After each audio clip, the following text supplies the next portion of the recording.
अरे लोगों से पूछ लो भाई, कुछ नाश्ता वास्ता। अरे लाओ मत, खाली पूछ लो। वो आँख दिखावे जब दूसरे के सामने, अरे इंग्लैंड वाला कोट लाना, अमेरिका वाला पैंट लाना। उन्होंने वाला बहुत बड़ा आँख दिखा रही हो, हम लोग समझ रहे हैं। नहीं, उसके उन्होंने ला के रखा था। अरे हाँ, रखा था तो अलमारी खा गई। पेड़, सिंह के बराबर जहाँ पेड़ हो, अच्छा, उसका नाम पड़ा सिंह बेर। इसलिए सिंहवेरपुर नाम पड़ा बेर के कारण। बेर के कारण तो बदल का आश्रम नाम पड़ा। आगे तो बेर का जंगल था। अच्छा, उसकी आदत भी बनी रहे। आदत है ना, एक हैबिट, दूसरे में दोष देखने की हैबिट हो जाती। अब वो हैबिट जल्दी छूटती नहीं, तो अपने अंदर दोष देखे तो हैबिट से बनी रहा है, अपना फायदा भी।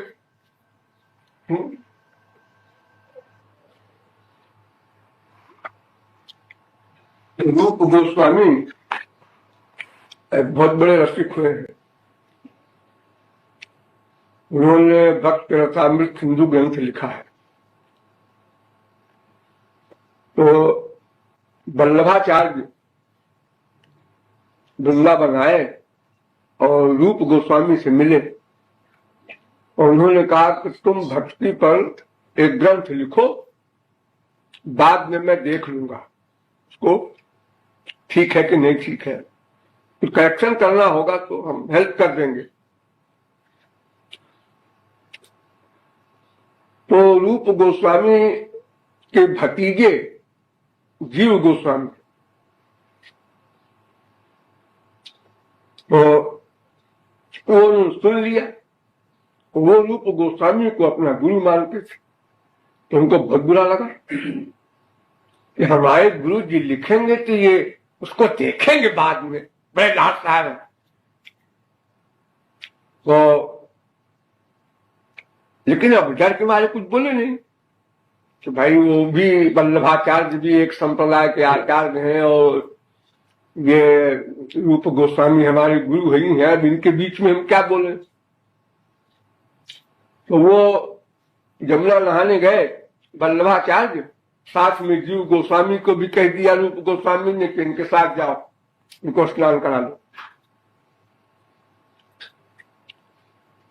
तो जमुना के किनारे वो भरे भरे तो थे ही जीव गोस्वामी, लगे वल्लभाचार्य और उनको शास्त्रार्थ में परास्त कर दिया, होनहार मान ली।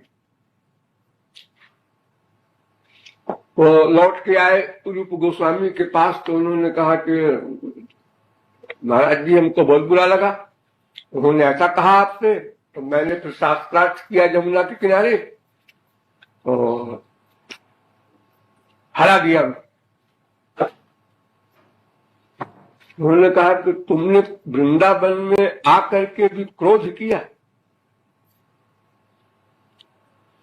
तुमने क्रोध के ऊपर क्रोध क्यों नहीं किया,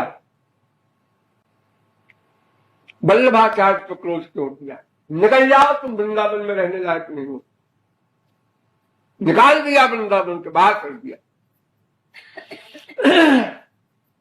अब वो तो ये सोच करके कि हमारे गुरु जी में क्या कमी है जो ये कह रहे हैं कि तुम किताब लिखो, मैं देख लूंगा और करेक्ट कर दूंगा। तो गुरु भक्ति के कारण बुरा लगा जीव गोस्वामी को। अब वल्लभाचार्य ने विनोद से कहा कि कैसे कहा, अब ये बात तो महात्मा लोग जाने आपस में जो बात करते हैं। तो दूसरे में दोष देखने की आदत अगर पड़ गई है तो उसको डाइवर्ट कर दे अपने दोष देखने की, बस आदत भी बनी रहेगी, अपना फायदा भी होगा।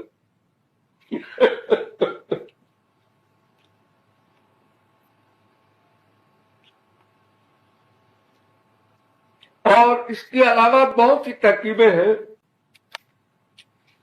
दोष माने क्या होते हैं? काम, क्रोध, लोभ, मोह, मद, मात्सर, यही तो दोष है, माया के विकार।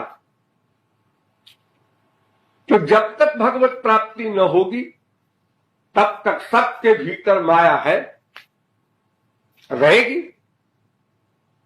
ऋषि मुनि जोगी कोई नहीं उसको हटा सकता। तो जब माया रहेगी तो उसका रिएक्शन भी सब होगा, सब दोष भी रहेंगे। अब अगर दोष होगा रहेगा तो उसका वर्क भी होगा। कभी हम गुस्सा करेंगे, कभी लोभ करेंगे, कभी ईर्ष्या करेंगे, कभी पाखंड करेंगे। ये सब चीजें जो कुछ भी माया के विकार हैं वो सब अंतःकरण से निकलेंगे बाहर।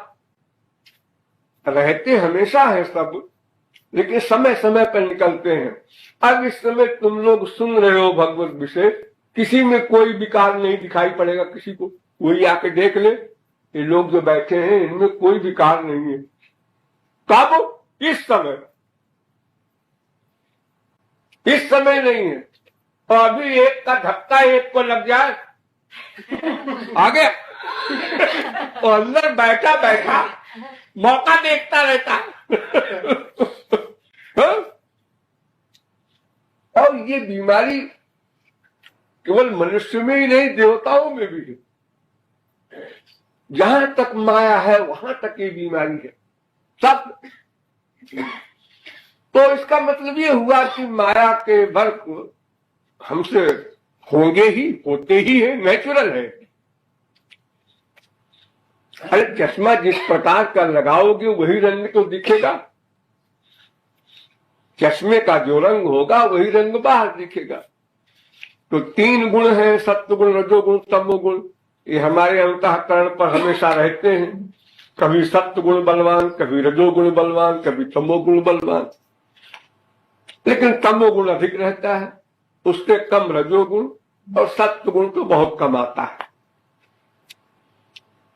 नंबर 2, एटमॉस्फियर जो मिलता है हमको संसार का, उससे ये दोष बलवान हो जाते हैं। जो दबे रहते हैं वो प्रकट हो जाते हैं। जिस दोष का एटमॉस्फियर मिला वो दोष बलवान हो गया। जब बलवान हो के इंद्रियों से फूट पड़ते हैं तब हम लोग जानते हैं बड़े गुस्से में अरे गुस्से में हमेशा है, लेकिन जो रिएक्शन उसका हुआ फेस में, इंद्रियों में, तब हमने नोट किया हम अल्पज्ञ हैं। इसलिए तात्पर्य ये कि जब माया हमारे ऊपर हावी है तो सारे दोष हैं हमारे अंदर, सबके अंदर। तो फिर दूसरे में दोष देखने का हमको क्या अधिकार?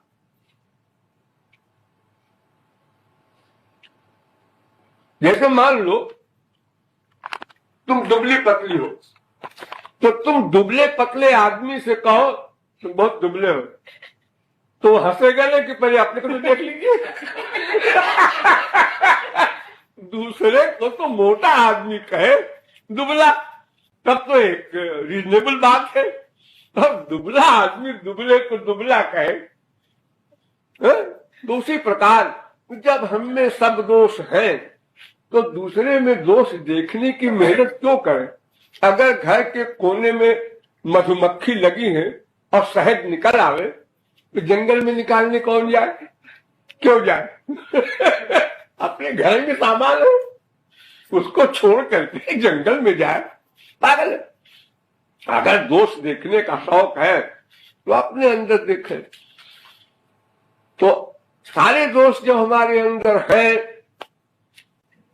तो हमें उसको रीड करना चाहिए। हमारी रीडिंग वीक। अगर हम रीड करें अपने आप को 1 घंटे का भी वक्त, तो तमाम सारी वीकनेस हमको मालूम पड़ेंगी। तो जब वो हम रियलाइज करें तो फिर बाहर देखने की हिम्मत न हो, वो गलती न करें अरे भाई हम भी तो वैसे ही हैं। जब हम भी वैसे ही हैं वो भी वैसा है। तो एक जैसे एक गोरा आदमी है इंग्लैंड का, अमेरिका का, तो हम लोगों को कहता है काला आदमी। लेकिन काला आदमी काले आदमी को काला क्यों कहे? उसको अधिकार नहीं कहने।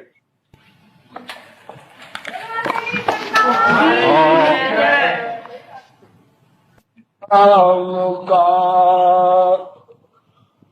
ध्यान घन श्याम का दीवाना बना देता है।